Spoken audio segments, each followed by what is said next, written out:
Nasiraan yung isang ano namin, isang motor.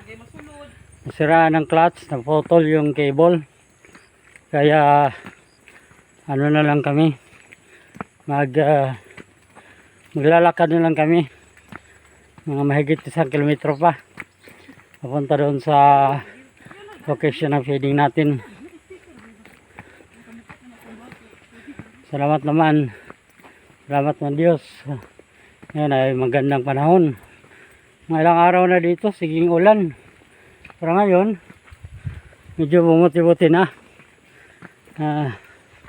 Maganda ng panahon ngayon. Salamat naman sa panalangin na ayun yung Diyos.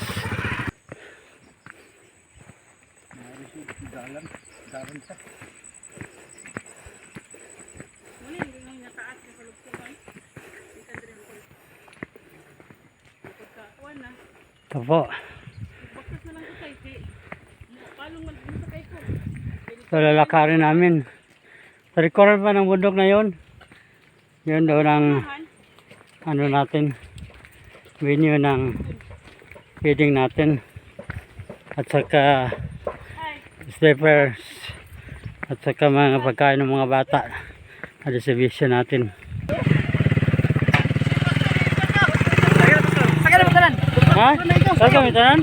Sakit na ka. Ano kung magkano?